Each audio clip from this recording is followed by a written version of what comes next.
residences cost $73 million.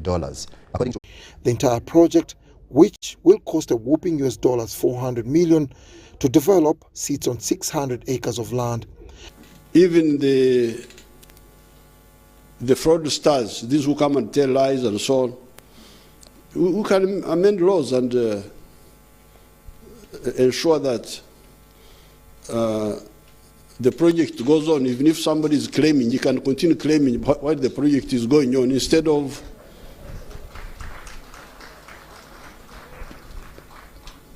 because this issue of the bank, what they call it what? Injunction. Injunction, stop. That's very disruptive. If you have got a case, let me continue with my project. If you win in the future, I can compensate you when the project is already finished. According to NSSF, Solana Lifestyle and Residences in Loboa is about reshaping the future of housing in Uganda. Decent housing has over the years become an integral part in the development of Uganda, and it's a matter of national concern. I believe that what we have here is the answer to all the problems that this country has ever had with regard to housing. Please pay attention to the screen that's near you, because there are some very interesting numbers. One of the things that today we see is that the population of Uganda, since 1986, the migration from the rural areas to the urban areas has been more than 10 times. This launch comes at a time when the city of Kampala and other secondary cities are grappling with the shortage of decent and affordable housing. Your Excellency, we've also learned one thing, and that is to be resourceful and to be ingenious as much as we can. All the adversities that we are confronting in development of these projects, we are confronting them through negotiation. We are confronting them through constructive dialogue.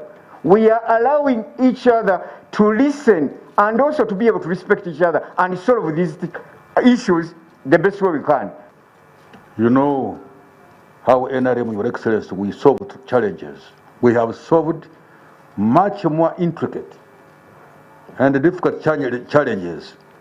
The challenges, Richard, you have mentioned, we shall also have a solution for them.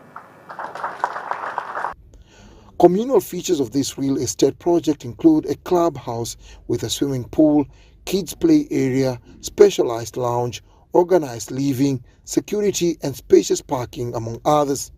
The entire project of 250 housing units has a 10-year completion timeframe. Dennis Igoa and Juman Samba for UBC News. Now the Prime Minister Robin Anabanja, together with a delegation from Give Directly, an international NGO with a branch in Uganda, held a meeting to discuss their operations in Uganda. Give Directly delegation was led by their President Rory Stewart. This meeting, which took place at the office of the Prime Minister in Kampala, follows the launch of 31 billion shillings project by the Prime Minister in Bududa district last month. The money is meant to facilitate relocation of 4,000 households in the Elgon sub-region away from disaster-prone areas. The Prime Minister, Robin Anabanja, on behalf of government, appreciated Give Directly for aligning their relief support to government programs. Parish Development Model is a program that we designed as government to help. We still have 39% of our population who are still poor, who are still unable to participate in the money economy. Nabanja said that the establishment of Give Directly in Uganda has come in timely to coincide with the government's flagship parish development model, meant to uplift people to the money economy. We have a lot of hope that this is going to boost production. Now, we hope that we are going to have a challenge of marketing. That's when I want you to come in. Yes. Yes. Okay. Where do we take these products after production? Great. Your marketing challenge. How do we add value to these products? These are the agricultural products. Yes, agricultural products. How do we market them? How do we add value?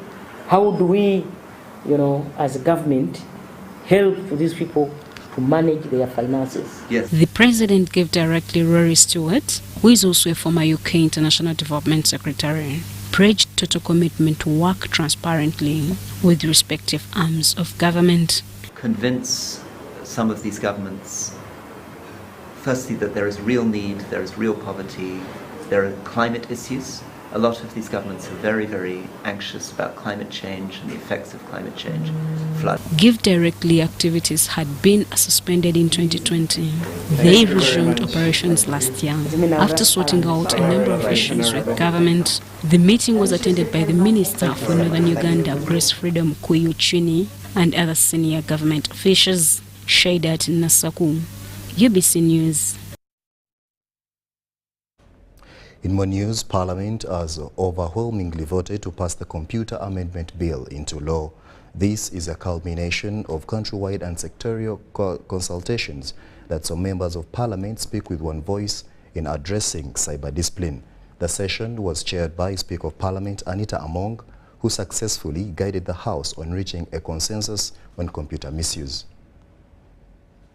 And members, I beg to report that the Committee of the whole House has considered the bill entitled Computer Misuse Bill 2022 and passed it with amendments.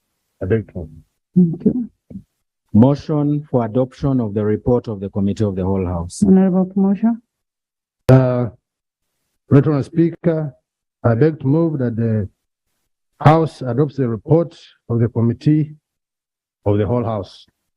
Honorable members, I put a question that the House adopts the report of the Committee of the whole House, and those in favor say on the contrary nay. The ayes have it. Bill third reading, the Computer Misuse Amendment Bill 2022. Honorable Motion. Thank you, Honorable Speaker. Honorable Speaker, members, I beg to move the bill entitled Computer Misuse Act. I beg to move the bill entitled Computer Misuse Amendment Bill 2022 be read the third time and do pass into law. I beg to move. Honorable members, I put a question that the Computer Misuse Amendment Bill 2022 be read the third time and do pass. Those in favor say on the contrary nay. The ayes have it. A bill for an act entitled the Computer Misuse Amendment Act 2022. The title is settled and the bill has been passed. In more news, Uganda has sealed a deal with the government of United Arab Emirates to repatriate over 450 Ugandans currently stranded in Dubai and other cities in UAE. Under this arrangement, these Ugandans will also enjoy a waiver on all penalties accruing from their overstretched visas. The announcement was made on Thursday by the Minister for Gender, Labour and Social Development, Betty Amongi, at the Uganda Media Center. This comes after infamous images and distress calls of Ugandans believed to be stranded in the Middle East went viral on social media. In 2005, government initiated the externalization of labor program as a short-term window for creating safe, orderly, regular and formal channel for Ugandans who choose employment abroad. Nankanja Flavia is one of the lucky Ugandans that embraced this program, sought employment in the Middle East, a decision that has indeed paid off.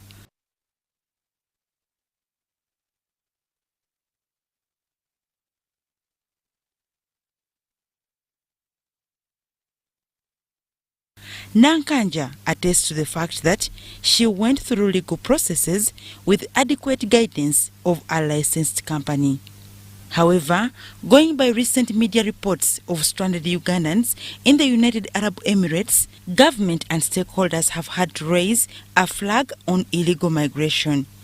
We have engaged our embassy and they have given us a comprehensive report, because some have been there for more than 5 years, 10 years.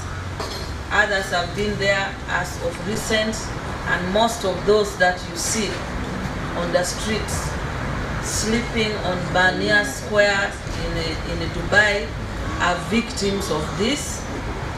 Following the said illegal stay, most of the stranded Ugandans have millions of shillings in penalties hanging around their necks. Most of these people did not go through the visas for work. They went through tourist visas and visitors visas. So there are Ugandans who have 6 million shillings as fine, 10 million, there's one with 47 million as fine.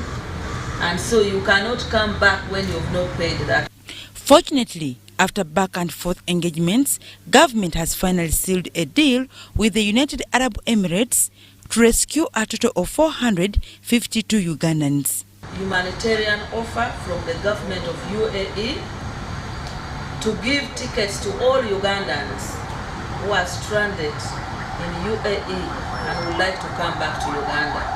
And they will be given free tickets to come back. At the moment, they are being registered by the government of UAE, of course, with close collaboration with our embassy. According to statistics, Uganda receives about $900 million per annum in remittances from migrant workers. It is hoped that when streamlined, labor externalization could fetch more revenue. Dorcas Kimono, UBC News. Thank you so much, Dorcas Kimono.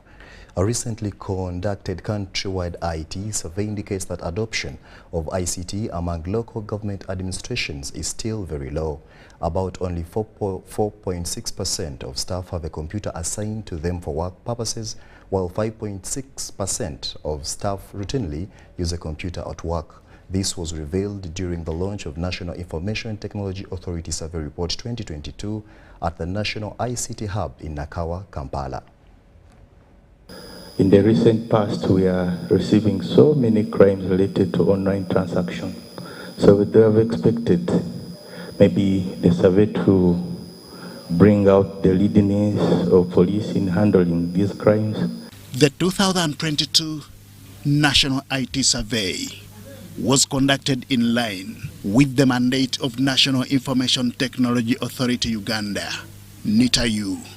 It was meant to establish, ascertain and understand the availability, access, usage, affordability and satisfaction with IT infrastructure.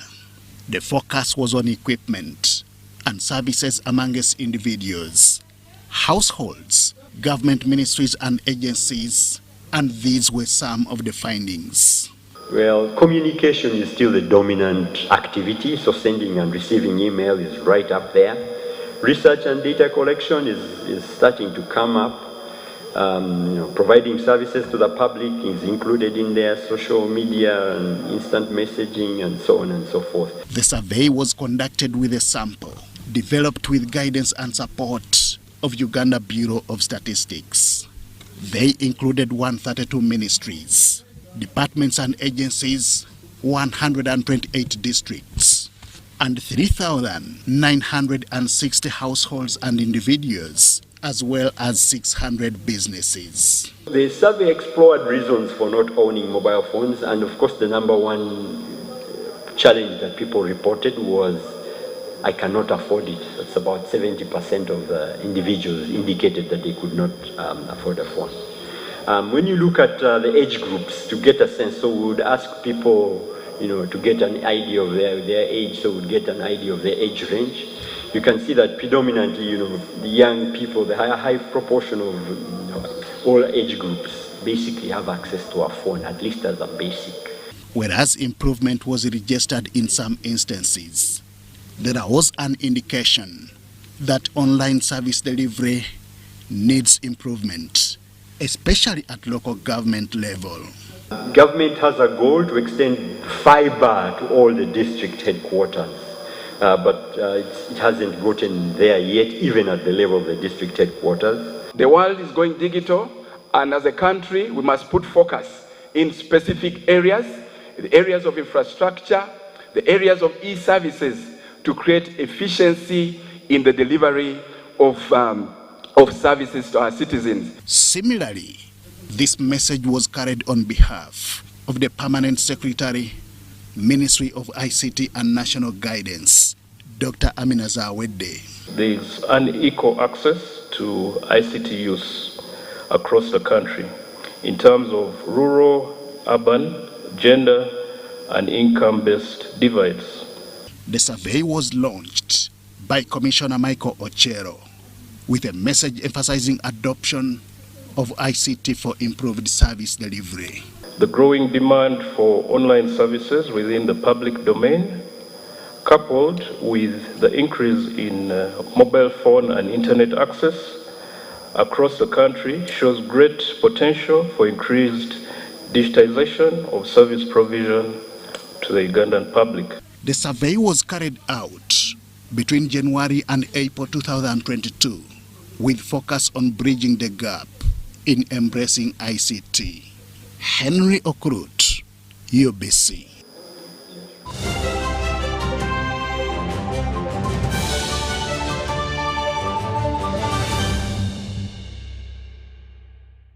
Vimba! Ni MTN Kabode Super as you pay mpola for this smartphone.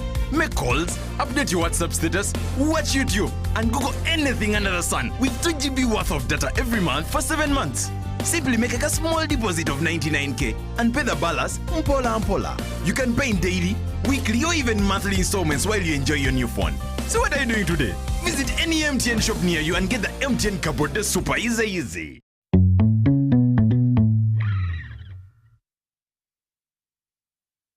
Oh, Susan, I want to propose to Rose. Yes, and this time I am serious. Have you guys had sex? Duh, of course. And have you had sex without using condoms? Hey, Nga, you're curious. I'm more concerned. Are you having sex with other people? Hey, hello, is this an interview or what? No, just things you should think about. Do you know Rose's HIV status? Okay, this is serious. Should I be worried? It is actually serious. Do you know your HIV status? I think I am safe. Many times we get into situations that put us at risk of HIV. However, the first step to ending HIV is getting tested and knowing your results. It's Time Up HIV. Call 0800-211-046 or text 8080 toll-free for more information about how to prevent HIV. This message is brought to you by Ministry of Health with support from USAID. Do you need data collection services, data analysis and reporting, monitoring and evaluation systems? Then contact Mold Technologies, a professional research firm that has provided many organizations with timely research solutions for over 15 years. For more information, visit www.mt.co.ug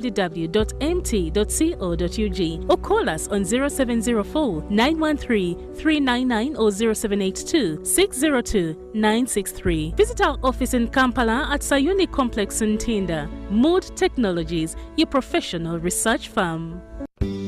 At Timex Nutrition Center, we advise you on the right foods to eat, exercise profile to adopt, and lifestyle strategies which are compatible to your blood group and genotype. This empowers your body to prevent and treat many diseases like diabetes, blood pressure, arthritis, ulcers, obesity, and many others. For more information, find us at our head office in Kampala on Nassa Road, Conrad Plaza, 2nd floor, or call 0758 819 952 or 0778 288 361. We also have other branches in Bara and Jinja.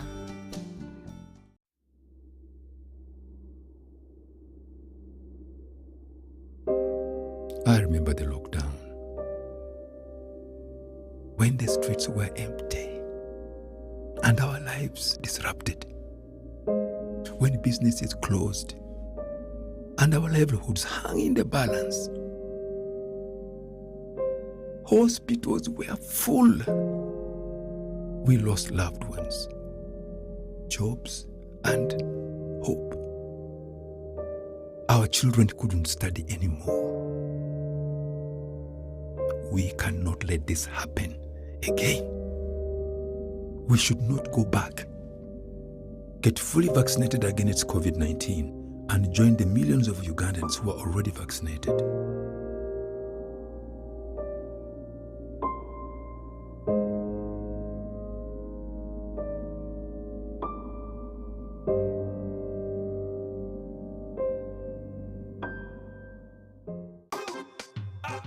Ooh, they look nice. Thank you, honey.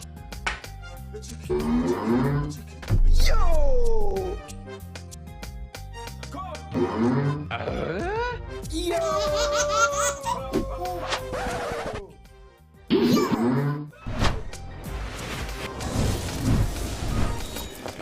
You guys gather, it's going down. Gather!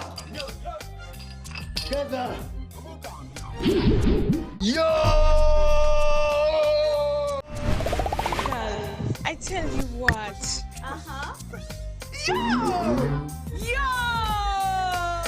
Airtel is giving you bigger data bundles for the same price. Dial *175# to choose from our range of bigger Chillax bundles that don't expire. Bigger monthly bundles, all for the same price, and stay connected longer to loved ones. Airtel, the smartphone network. Forget last season. Forget the oohs and ahs. Forget every moment that stole the show, because the real show is here on GoTV. It's the new season. It's action-packed, and it's going to be non-stop football. With over 1,000 games from more than 7 leagues and cup competitions, plus a World Cup. Make sure you get the best seat in the house this new football season. Get a GoCoder with 1 month of GoTV value for only 25,000 Uganda shillings and enjoy non-stop football. GoTV Uganda. Love it.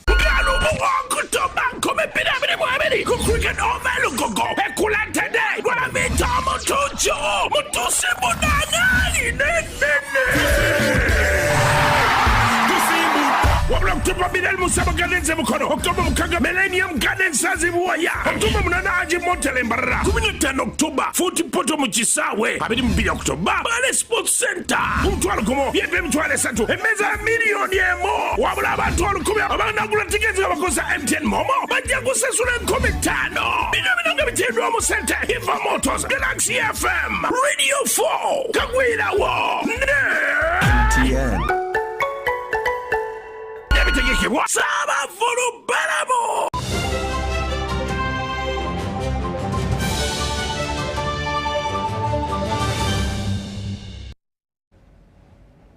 Welcome back from that short break. UBC News Tonight continues. The State Minister for Education and Sports, Peter Ogwang, has handed over 8 buses to the different vocational technical institutions in the country. The function was held at Nakawa Vocational Technical Institute, and he cautioned the managerial institutions to use the buses for the intended purposes and be monitored by the right personnel. Music man, what did you do?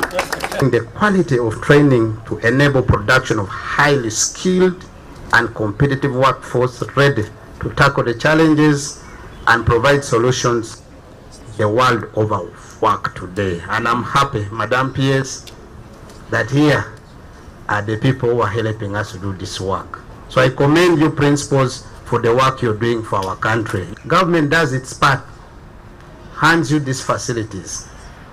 Within 1 or 2 days, you find this facility getting broken up because of how do we use them.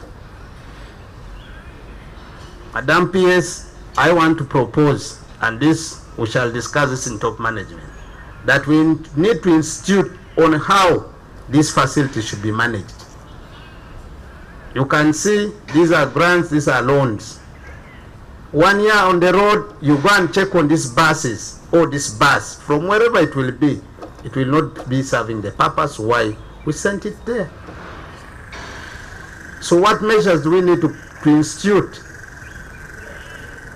These buses are not for going for parties. These buses are not for burials.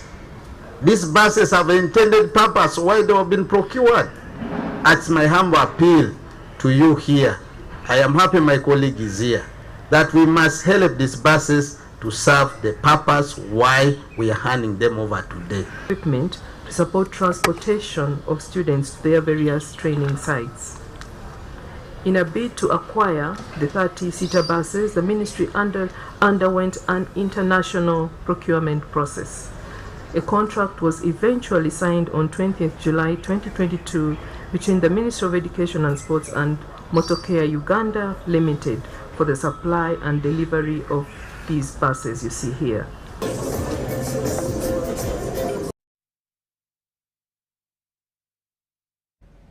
The Parliamentary Committee on Presidential Affairs, led by Vice Chairperson Naomi Kabasharirwa, has visited North Karamoja to assess the hunger situation and find out whether the relief from government was received by the intended beneficiaries.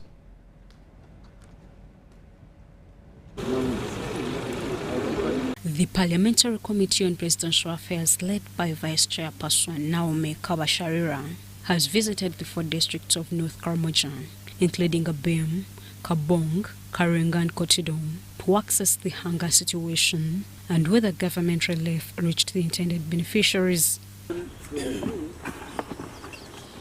So that we go back and report and find a solution, a lasting solution. To calculate from this report, we see that we have received 495,000 kilograms of posho. If you have 33,000 families or households, and this food was distributed evenly and equally to every family, thinking that every family is vulnerable, each family got 15 kilograms. Each family in Kotido got 15. These people who are doing the raids, are they part of us? Are they our sons and daughters? Do we know them? If we do know them, as leaders of the district, of the region as Karamoja, have we tried to take time to engage and find out the purpose, why they are doing this whole thing? Security begins with me, it begins with you. Let us not really dwell so much on asking ourselves, what has government done? While meeting leaders and stakeholders, many decried insecurity and climate change as a major challenge escalating the problem. The district has been hit by hunger because for the last 2 years there was no any harvest. It's the reason why you saw a lot of malnourished people are dying of hunger in Karamoja region. Have been left behind. Because they said these Karamojans are raiding themselves. Let them die there. If this was a rebel group come from Karamoja, it could have been switched off in 2 weeks. In 2 weeks, switched off. Because this is a rebel group that is advancing the interest of the state. Capturing state power. If you say state power in 2 weeks will be switched off. But because they said these Karamojans here, it's just the GA, the Kududoth, let them die. Let them continue. And that is why, as a result, people have taken advantage of this region. 135 billion shilling was released. None has reached here. 25 billion for roads was released. No money has reached here. That 85 billion shillings were released for the other for Security Road. None has reached. And the money, this is the man. She buys 3-5 sacks of sorghum. She will use it to brew the local brew. That will at least every day make sure that the family gets something to eat. That is, if we now put the man of the 16 goes to this family, to a woman. That man will be used for bringing about here. Because they buy their cereals, they ferment it, and they start making about at least daily, they're able to what? To feed. Kabong LC5 chairperson Mary Gino say there is need for UPDF to give Kabong a brigade since it borders 2 countries of South Sudan and Kenya where some people are armed. A strategic deployment of security, like we needed a brigade in Kabong because the country bordering 2 countries, but we don't have a good number of army security in the district. It's supposed to be a strategic district for this country. We cannot access here South Sudan. We cannot access here Kenya. There is no role of people. My security forces, let us be more proactive. I want to thank you for the good work you are doing. We cannot totally say they are not doing anything. They are trying within their means. But as a parliamentary committee that has been directed to investigate this issue, we can assure you the security forces, we shall make recommendations. And we shall continue to bring this to the attention of the responsible sector, the Ministry of Defense, to boost your forces, to enhance your capacity. Hunger has increased malnutrition among children and the elderly, with Kabong at 19.6%. The Parliamentary Committee on Presidential Affairs urged leaders in Karamoja to unite and end insecurity in the region. The leaders you were able to tell those people that you know, no. Like with the language that you tell this Kafureka, that you tell this Akena, let it be the same language that we talk when we reach those people. And I think with that, this animal that is refusing to die, the hunger, it will eventually go. Meanwhile, Abem District Resident Commissioner James Shilaku says each district should open up land for commercial farming. Each district should open land, since we have land and fertile, at least 100 acres of land to grow food under mechanized culture, so that the remaining population, for two reasons. One, to feed the vulnerables and OVCs, but also to encourage others to learn that Karamoja can produce food.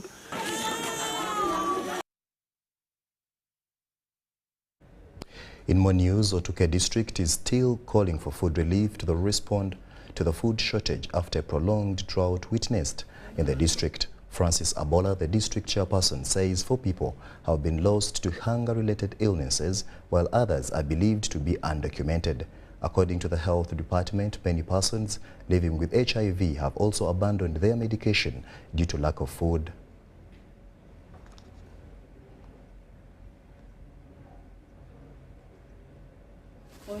Food shortage has emerged as one of the contributing factors in the low viral load suppression in Otuke district. Patrick Opio, the HIV focal point person, says HIV/AIDS prevalence in the district stands at 5.7%, but the rate at which patients are abandoning medication is worrying. One of the contributing factors is food. Medicine needs food for you to take and for it to act well in the body. But where there is no food, that becomes a challenge. Otuke district has been through a number of challenges, including the locust incursion, hailstorm, Karamojong invasion, and prolonged droughts. If the Karamojong are suffering in any way, then Otuke is also undergoing that. So we are in a desert zone. That's why we are suffering, much more than any other district in Lagos sub-region. This resulted to food shortage in the district, where some hunger-related deaths were witnessed. You see, officially, I know of 4 people. People fear when you tell somebody, my relative died out of anger. The question is, where were you? In the health facilities, we shall just realize that this client is not coming. Then when we try to probe, you will get that we have lost this one. In July, after the call for relief aid by the district, e-Cairo, an online company, intervened with the food items for the elderly.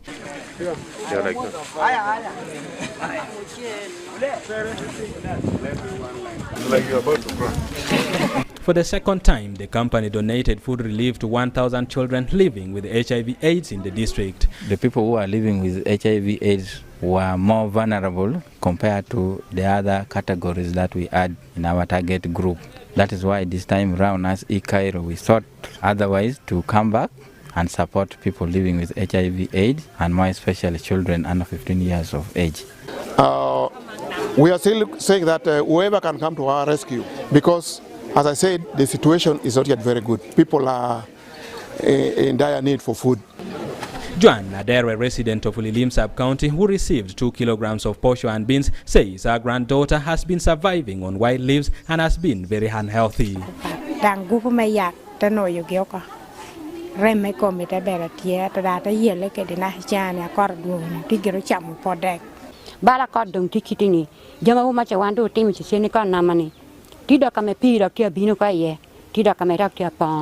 Women are more affected than men. Medics believe when ARV is taken on an empty stomach, it causes general body weakness, and abandoning the drug leads to a non-suppression of viral load, causing a blown-out AIDS, and the person can suffer frequent opportunistic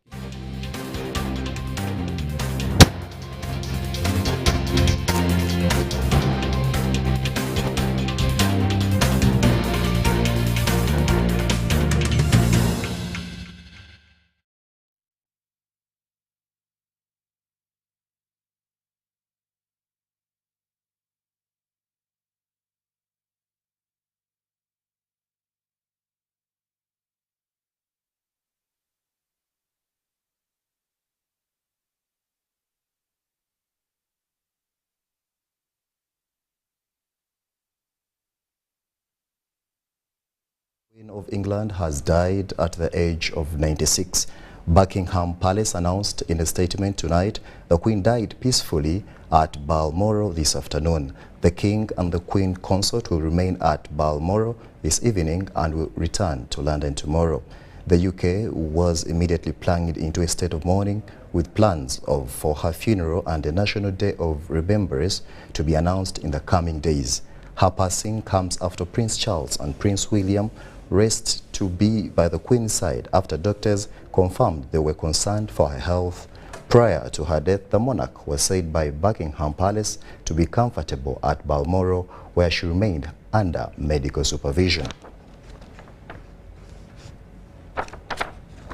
Now let's cross over to BBC News and get what's rolling right now.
Very, very sad news coming in there. We shall be keeping you updated as information keeps coming in.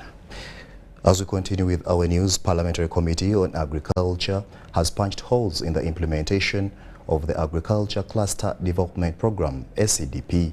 The committee that is in a countrywide monitoring exercise noted that there is a big disconnect between the design and how the project is being implemented.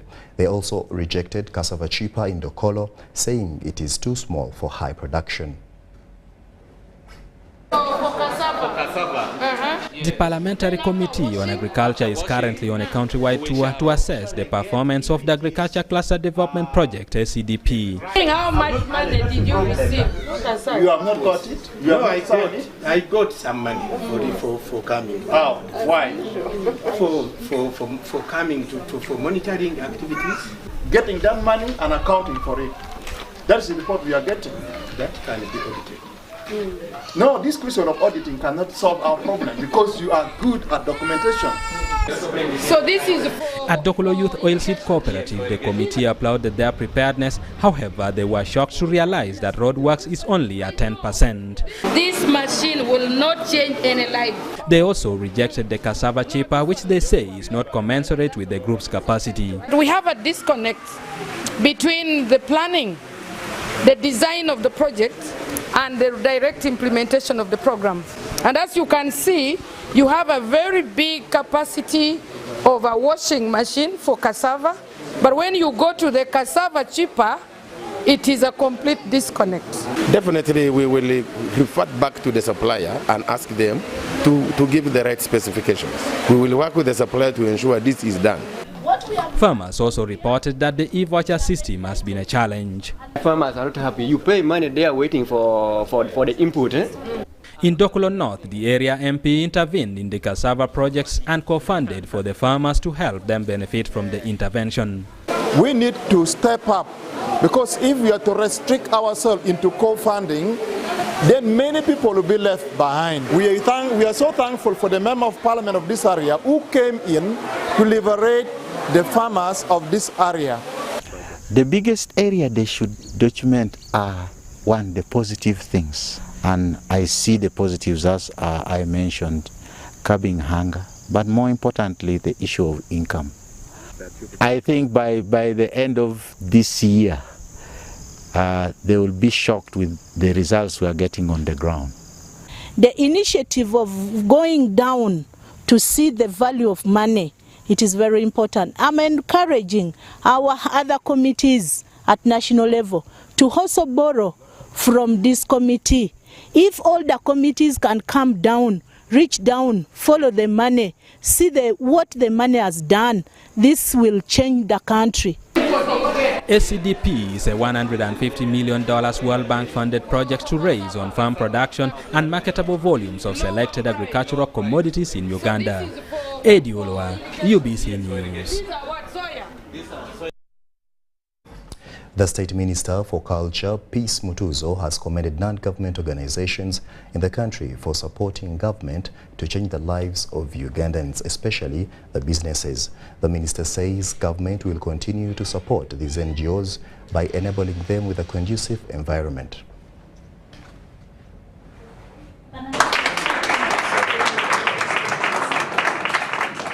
Government will continue enabling a conducive environment for non-government organizations with objectives of improving the livelihoods of communities to fight poverty.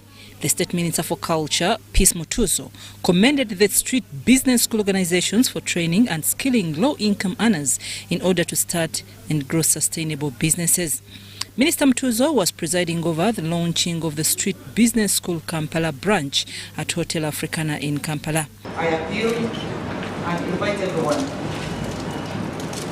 and all sectors, both government and non-government, represented here today, to join this entrepreneurship global movement to help women, their families and communities at large to leave poverty behind. The co-founder of Street Business School, Devin Hibrad, says since the organization was established 20 years ago, they have changed over 130,000 women, and by 2030, they hope to change over 1 million women working in markets, in streets. Helping women believe that they can be successful entrepreneurs.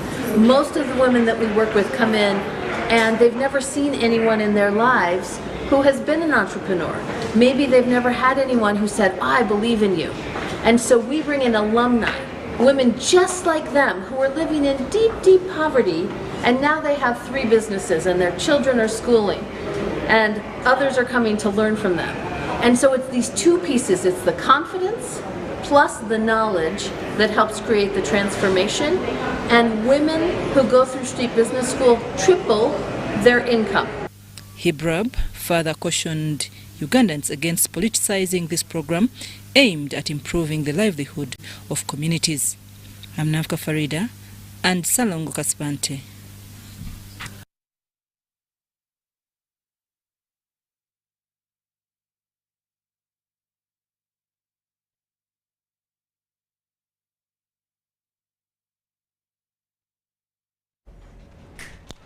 Well, now this time, allow me to take you back to BBC News. You are at the Birmingham Palace after receiving the sudden news of the Queen of England, who has died at the age of 96. Majority of people support